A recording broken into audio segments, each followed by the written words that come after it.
اب میرے بھائیوں اگلی جو آیت ہے نا سورہ البقرہ کی آیت نمبر 164، اسے آیت الآیات کہا جاتا ہے، اس کا نام ہے ایسی آیت جس میں اللہ کی کئی آیات بیان ہوئی ہیں، اللہ کی قدرت کی نشانیاں،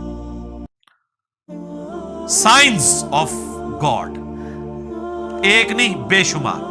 اور قرآن حکیم میں سورۃ البقرہ کی آیت نمبر 164 کے مقابلے پہ کوئی ایک آیت ایسی نہیں ہے جس میں صرف ایک آیت کے اندر اللہ تعالیٰ کی قدرت کے فزیکل فینومینا آف نیچر، جو اللہ تعالیٰ کے فینومینا بنائے ہوئے ہیں، وہ سارے کے سارے آلموسٹ بڑے بڑے فینومینا جو قرآن پاک میں سکیٹرڈ فارم میں ہیں، جن کو التذکیر بھی اعلیٰ اللہ کہا گیا ہے، وہ بیان ہوئے ہوں سوائے اس آیت کے۔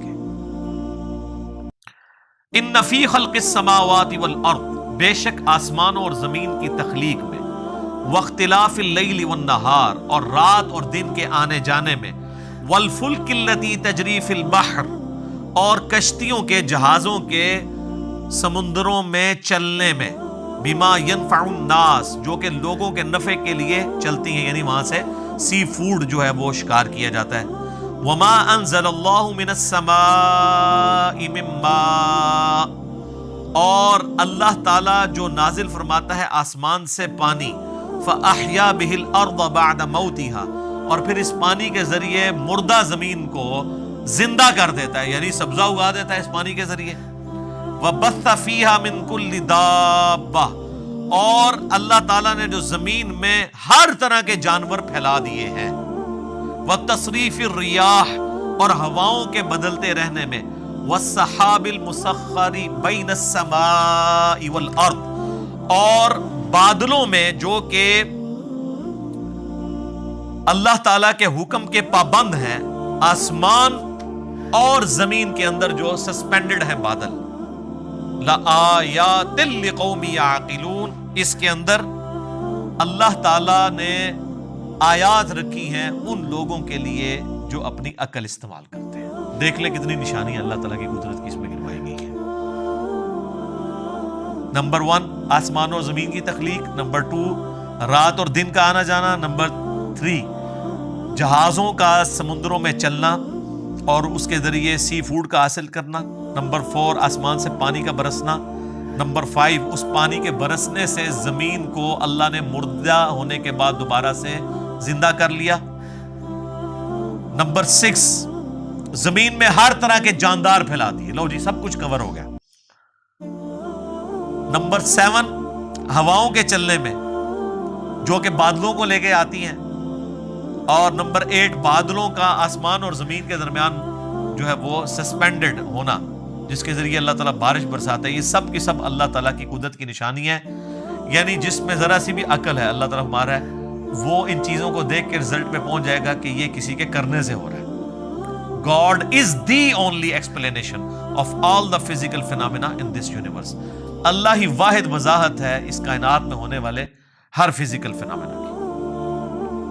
تو اب جس اللہ کی یہ کوالٹیز ہیں اس کے مقابلے پہ اگر کسی اور کے ساتھ وہ چیزیں وابستہ کر دی جائیں تو اس سے بڑا کوئی جرم نہیں ہو سکتا، اور یہی اللہ اس چیز کا حقدار ہے کہ اس کے ساتھ شدید محبت کی جائے، دلی محبت آخری درجے کی، جو کسی اور مخلوق کے ساتھ نہیں ہو سکتی۔ تو اللہ تعالیٰ ایک کرائٹیریا پھر اس حوالے سے ڈسکس کر رہا ہے، وَمِنَ النَّاسِ مَن يَتَّخِذُ مِن دُونِ اللَّهِ، اور لوگوں میں ایسے لوگ بھی ہیں، ایسے بدبخت لوگ ہیں جنہوں نے اللہ کے سوا اور ہستیوں کو پکڑ لیا ہے، اندادً يُحِبُّونَهُمْ كَحُبِّ اللَّهِ، اللہ کے مقابلے پہ انہیں اپنا ند مان لیا ہے، مد مقابل، اور ان سے ویسی محبت کرتے ہیں جیسی اللہ سے کرنی چاہیے تھی۔ اللہ اکبر، یہ آیات پڑھی جاتی ہے نا تو لوگ سمجھتے ہیں شاید یہ مشرکین عرب کے بارے میں نازل ہوئی تھی۔ تو مشرکین عرب اگر اس جرم کے اوپر مجرم ہے اللہ کے حضور، تو آج بھی جو لوگ یہ کر رہے ہیں وہ بھی اسی طریقے سے مجرم ہے۔ اور آپ کو آج مسلمانوں میں اکثریت ایسے لوگوں کی نظر آئے گی جو اگر آپ ان سے حلفیہ بیان لیں تو وہ کبھی یہ نہیں کہیں گے کہ ہم اللہ سے بڑھ کے کسی سے محبت کرتے ہیں، لیکن ان کا ایٹیچیوڈ یہی ہے۔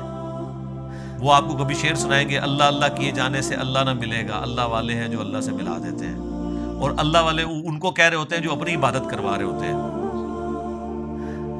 اگر اللہ والے سے مراد یہ رسول اللہ کو، صحابہ اور اہل بیت کو لے تو ہم ان کے ساتھ ہیں، لیکن آپ کو پتہ ان کو نہیں لیتے کیونکہ وہ تو ولی نہیں تھے نا، ولی تو بعد میں ہوتے ہیں، وہ اللہ والے ان کو کہہ رہے ہوتے ہیں جن سے تجوید سے اگر آپ نماز سنیں تو نہیں سنا سکتے، اور ترجمہ تو بھول ہی جائیں کہ وہ سنا سکتے ہیں۔ ہاں وہ یہ کر سکتے ہیں کہ سجے پاسے اسلام پھیرے تھے سارے حافظ ہو گئے، کھبے پاسے پھیرے تھے سارے ناظرہ ہو گئے، وہ کہتے ہیں نا جی پیچھے نیت کی۔ تو میں کہتا ہوں جن بزرگوں کے بارے میں آپ کا ایک کلیم ہے نا، اگر آج بھی اس طرح کہتے ہیں نا جی دنیا اولیاء سے خالی نہیں ہے، آج بھی ان اولیاء کو لیں، وہ تجوید کے ساتھ آپ کو سنا نہیں سکتے، وہ آپ کو سنت اذکار نہیں بتا سکتے صبح و شام کے جو نبی علیہ السلام نے تعلیم فرمائے ہیں۔ فرض نماز کے بعد کے آپ کو 2-3 اذکار بتائیں گے، 17 نہیں بتا سکتے، ان کی تربیت ہی وہ نہیں ہوئی بھی۔ تو وہ ان ہستیوں کے بعد، حتیٰ کہ سورہ الزمر کے اندر جا کے آئے گا، سورۃ المومن کے اندر، کہ ان کے سامنے جب اکیلے اللہ کا ذکر کیا جاتا ہے تو ان کے دل گھٹنے شروع ہو جاتے ہیں، اور جب اللہ کے ساتھ اور ہستیوں کو شامل کیا جاتا ہے تو ان کے پھر دل پھیل جاتا ہے۔ اور آپ یہ کر کے دیکھ لیں جناب، آپ اللہ کی توحید بیان، ہم تو کئی بار یہ تجربہ کر چکے ہیں، آپ اللہ کی توحید بیان کریں تو ان کو چڑ ہو جاتی ہے، وہ کہتے ہیں کو بزرگوں کا بھی ذکر کرو نا جی۔ بلکہ ہمارے ایک سیالکوٹ میں بڑے قریبی بھائی، تو وہ ایک بریلویوں کی مسجد میں امام تھے، تو جب اللہ تعالیٰ نے ہمیں قرآن کی توحید کی طرف راغب کیا تو دعوت کی برکت سے انہوں نے بھی حق قبول کیا، تو ظاہر ہے وہ اناؤنسمنٹ تو نہیں کر سکتے تھے، تو انہوں نے بہرحال توحید کے اوپر درس شروع کیا قرآن کے اندر، جو قرآن کی آیات ہیں اعلیٰ حضرت کا ترجمہ رکھ کے، اب تو کسی کو تکلیف نہیں ہونی چاہیے۔ تو 2-4 دن تو توحید برداشت کی انہوں نے، اور پھر بابے جو ہے مسجد کے اکٹھے ہو گئے، انہوں نے کہ ایک جناب اللہ نہیں دھوندے رہتے ہو ہر ٹائم، وہ بزرگوں کا بھی ذکر کریا کرو۔ یہ دیکھیں پنجابی کا محاورہ نے یوز کیا، ہر ٹائم اللہ نہیں دھوندے رہتے ہو، استغفر اللہ۔ تو ان کو اتنی چڑ ہوتی ہے، اور یہ حقیقت ہے کہ ان کی محبت ان ہستیوں کے ساتھ زیادہ ہے، اور اسی لیے آپ بزرگوں کے بارے میں کوئی بات کریں تو یہ سیکھ پا ہو جاتے ہیں۔ اللہ کے بارے میں کہتے ہیں جی اللہ کو تو پہلے ہی اتنے لوگ گالیاں نکال رہے ہیں، ایک اور نے نکال دی تو کیا ہو گیا؟ ہاں ظاہر ہے وہ نکال رہے تو ہیں، حالانکہ یہ خود بھی نکالنے والوں میں شامل ہے جی۔ سورہ مریم میں آتا ہے کہ جو اللہ تعالیٰ کے لیے بیٹا تجویز کرتا ہے، یعنی شرک کرتا ہے، شرک کی کوئی بھی فارم ہو، وہ اللہ کو ایسی بات کہہ رہا ہے، ایسی گالی دے رہا ہے کہ قریب ہے آسمان پھٹ پڑے اور زمین شک ہو جائے اور پہاڑ ریزہ ریزہ ہو جائے، ان دعوا للرحمن ولدا، کہ یہ رحمان کے لیے بیٹا تجویز کرتے ہیں۔ اگر زمین و آسمان اور پہاڑوں کے احساسات ہو نا اس طرح کے، تو یہ سارے ان پہ پھٹ پڑے، زمین ریزہ ریزہ ہو جائے، زمین یعنی پھٹ جائے اس خوف سے کہ یار میرے اوپر یہ لوگ اللہ کے ساتھ اور ہستیوں کو شریک ٹھہرائے ہوئے۔ اور نبی علیہ السلام کی آپ احتیاط دیکھیں، یہ جو ند لفظ ہے نا، اندادیں، سیم یہ الفاظ ہے۔ مسند امام احمد میں حدیث موجود ہے، الادب المفرد امام بخاری کی کتاب کے اندر یہ موجود ہے، ہم نے اپنے ریسرچ پیپر دعا صرف اللہ ہی سے اس میں بھی ڈالی ہوئی ہے۔ ایک صحابی نے نبی علیہ السلام کو آگے کہا، ما شاء اللہ و شئت یا رسول اللہ، اے اللہ کے رسول جو آپ چاہیں اور جو اللہ چاہے۔ تو آپ نے فرمایا اجعلتنی للہ ندا، یہ لفظ، کیا تو نے مجھے اللہ کے مد مقابل ٹھہرا لیا؟ اب وہ پاکستانی ہوتا نا تو کہتا نہیں یا رسول اللہ مد مقابل نہیں، میں نے آپ کو مستقل بذات نہیں مانا، غیر مستقل بذات، عطائی اور اللہ کے اذن سے مانتے ہوئے کہا ہے۔ لیکن اس ٹائم پہ یہ کہانیاں نہیں ہوتی تھی، صحابہ کرام تو بولے والے مسلمان تھے نا، یہ ساری شیطانیاں ان کو تو نہیں آتی تھی۔ تو آپ فرمایا قل بل ما شاء اللہ وحدہ، بلکہ کہہ جو اکیلا اللہ چاہے۔ ایک بریلوی عالم تھے، تو میں نے ان کو یہ حدیث بیان کی نا، ان کا جی آپ کو اس حدیث کا مطلب نہیں سمجھایا، میں نے سمجھایا۔ وہ کہتے ہیں اصل میں نبی علیہ السلام نے پوچھا ہے کہ اے میرے پیارے صحابی، کہیں ایسا تو نہیں آپ مجھے خدا مانتے ہو؟ میں نے کہا تو آگے الفاظ تو کچھ اور بتا رہے ہیں۔ اس کے جواب میں تو صحابی کہتا نہیں یا رسول اللہ میں نے آپ کو خدا نہیں مانا، خدا کا بندہ مانتے ہوئے کہہ رہا ہوں یا رسول اللہ ما شاء اللہ و شئت۔ تو میں نے کہا آگے جو الفاظ ہیں قل بل ما شاء اللہ وحدہ، کہ اکیلا جو اللہ چاہے۔ اگر آپ کی بات ہوتی نا تو وہ صحابی کہتے کہ نہیں میں آپ کو اللہ کا بندہ مان کے کہہ رہا ہوں، تو حضور کہتے ٹھیک ہے کہتا رہے۔ آپ تو بالکل الٹ بات کر رہے ہیں، نہیں مجھے نہیں شامل کرنا ذات، تکوینی امور میں نہیں کرنا، تقدیر سے جو ریلیٹڈ ہے۔ ہاں باقی دین کے معاملے میں تو بخاری مسلم میں کہ یہ حدیث ہے، جب نبی علیہ السلام سے پوچھا گیا کسی معاملے کا صحابہ کرام نے، اور صحابہ کرام سے آپ نے کاؤنٹر کوسچن کیا، ان کو نہیں معلوم ہوتا تو کہتے تھے واللہ ورسولہ عالم، اللہ اور اس کا رسول بہتر جانتے ہیں. وہ بالکل ٹھیک ہے، دین اللہ اور اس کے رسول سے ہی سیکھنا ہے. اور اسی کو سپورٹیو بخاری مسلم کی حدیث ہے کہ اللہ تعالیٰ عطا فرماتا ہے، میں تقسیم کرتا ہوں. وہ آدھی حدیث بیان کرتے ہیں، پوری حدیث اس طرح ہے کہ نبی صلی اللہ علیہ وآلہ وسلم فرمایا اللہ تعالیٰ جس کے ساتھ خیر اور بھلائی کا ارادہ فرماتا ہے اس سے دین کی فقہ عطا فرما دیتا ہے. اور اللہ دیتا ہے اور میں تو تقسیم کرنے والا ہوں. یعنی مجھے بھی جو دین اللہ نے میرے ساتھ بھلائی کا ارادہ کیا، مجھے دین کی سمجھ عطا فرمائی ہے، تو یہ اللہ نے عطا فرمائی ہے، میں تو صرف تقسیم کرنے والا ہوں. انما اس میں یعنی الفاظ جو ہے نا بخاری مسلم کی حدیث کے کہ واللہ یعطی وانما انا قاسم، اللہ دیتا ہے اور میں تو صرف تقسیم کرتا ہوں. تو وہ انہوں نے جناب اس دو لفظ پکڑ لیے تو اعلیٰ حضرت نے شعر لکھ دیا، رب ہے معطی، یہ ہے قاسم، رزق اس کا ہے کھلاتے یہ ہے. وہ رزق کے اوپر لے گئے اور تکوینی امور کے اوپر، حالانکہ یہاں پہ دین کا معاملہ تھا. اس میں میرا یوٹیوب پہ ایک کلپ بھی ہے اللہ نبی وارث، اس میں میں نے کئی ایک احادیث بیان کی ہیں اس حوالے سے.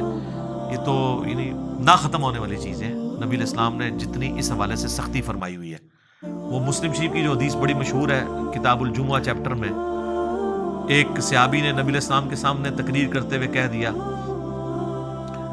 من یطع اللہ ورسولہ فقد رشد، جو کوئی اللہ اور اس کے رسول کی اطاعت کرے وہ کامیاب ہو گیا. ومن یعصہما، اور جو ان دونوں کی نافرمانی کرے فقد غوا، تو وہ بہک گیا، بے شک وہ بہک گیا. نبی علیہ السلام کو بڑا غصہ آیا، فرمایا بئس الخطیب انت، کتنا برا خطیب ہے تو نے یہ کیوں کہا جو ان دونوں کی نافرمانی کرے؟ تجھے کہنا چاہیے تھا وَمَن يَعْصِ اللَّهَ وَرَسُولَهُ فَقَدْ غَوَىٰ، جو اللہ اور اس کے رسول کی نافرمانی کرے وہ گمراہ، وہ بہک گیا. اب اس سے ابھی آگے یہ کہہ سکتے تھے کہ یا رسول اللہ میں نے یہ بات تو پہلے کر دی ہے، میری بات آؤٹ آف کانٹیکسٹ نہیں ہے، میں کانٹیکسٹ کے ساتھ بات کر رہا ہوں. جب میں نے یہ کہہ دیا کہ جو اللہ اور اس کے رسول کی اطاعت کرے وہ کامیاب ہوا اور جو ان دونوں کی نافرمانی کرے وہ ناکام ہوا، تو اس میں تو لٹریچر میں تو کوئی خرابی نہیں ہے، آؤٹ آف کانٹیکسٹ بھی نہیں ہے، اس میں کیا مسئلہ ہے؟ اور حقیقتاً یہ وہ اپنا مقدمہ لڑ سکتے تھے، لیکن ان کو پتا تھا سامنے امام الموحدین ہے صلی اللہ علیہ وآلہ وسلم. یہ وہ ہیں جو کتابوں کے خدا کے ریپریزنٹیٹو ہیں، بابوں کے خدا کے ریپریزنٹیٹو نہیں ہیں. اور ابو داؤد میں آگے الفاظ ہیں، آپ فرمایا قم اذهب، اٹھو ادھر سے نکل جا. اتنا آپ علیہ السلام کو جلال آیا اس حوالے سے. لیکن آپ کے وہ صوفیاء کہتے ہیں ہک ہے ہک ہے ہک ہے، جڑا ہک کی ڈوں آنکھے وہ کافر اور مشرک ہے، جو ایک کو دو کہہ دے وہ کافر اور مشرک ہے. حالانکہ ایک نو ڈو کہنے والا ہی موحد ہے. حادث کو قدیم سے الگ کرنے کا نام ہی توحید ہے، خالق کو مخلوق سے الگ کرنے کا نام ہی توحید ہے. تو اللہ تعالیٰ فرماتا ہے کہ یہ ان لوگوں کی حالت ہے کہ یہ اللہ کے مقابلے پہ اور ہستیوں سے ایسی محبت کرتے ہیں جو اللہ سے کرنی چاہیے. والذین آمنوا، اور جو لوگ ایمان والے ہیں، اشد حبا للہ، ان کی تو شدید ترین محبت اللہ کے ساتھ ہوتی ہے. اور اس لیول کی محبت ہوتی ہے کہ جامعہ ترمذی میں حدیث ہے، نبی علیہ السلام نے فرمایا کہ اللہ تعالیٰ سے محبت کرو کہ اس نے تمہیں نعمتوں سے نوازا ہے، اور مجھ سے اس لیے محبت کرو کہ میں اللہ کا رسول ہوں، اللہ کی نسبت کی وجہ سے. اور میرے اہل بیت سے محبت کرو کیونکہ ان کی نسبت میرے ساتھ ہے. یہ ہمیں چین بتائی گئی ہے. یہ کہتے ہیں جی وہ شیخ احمد سرندی جن کو مجدد الافسانی کہتے ہیں، وہ کہا کرتے تھے میں تو اللہ کو مانتا ہی اس لیے ہوں کہ وہ نبی کا رب ہے. حالانکہ قرآن میں بالکل اور بات ہے، یہ الٹ بات کی ہے. قرآن تو کہتا ہے لقد من اللہ علی المؤمنین اذ بعث فیہم رسولا، یہ اللہ کا احسان ہے کہ اس نے مومنین میں رسول کو بھیجا اپنی شناخت کے لیے. یہ الٹی گنگا لے کے چلتے ہیں. اور پھر ظاہر ہے یہ باتیں تو بکتی ہیں. پھر انبیاء کی شان میں غلو کرنا تو بکتا ہے نا جی، عیسائیت میں بکا ہوا ہے نا، آپ دیکھ لینا. تو اللہ تعالیٰ نے ایک مخلوق کا معاملہ ہی ایسا رکھا ہے کہ یہ اگر امتحان نہ ہو مخلوق کی کوالٹیز کا تو اللہ کے ساتھ کوئی اور شریک ہی نہ ٹھہرایا جائے کسی کو. تو اسی لیے یہ لوگ پھر شریک ٹھہراتے ہیں نا. اور نبی علیہ السلام کی پھر حدیث صحیح بخاری میں دیکھنا، میری شان کو اس طرح بلند نہ کرنا جس طرح نصارہ نے اپنے پیغمبر کو اتنا بلند کیا کہ ڈیوینٹی میں کلیم کر دیا. میں اللہ کا بندہ اور اس کا رسول ہوں، مجھے اللہ کا بندہ اور اس کا رسول ہی کہنا. یہ نبی علیہ السلام کس کو سنا رہے تھے؟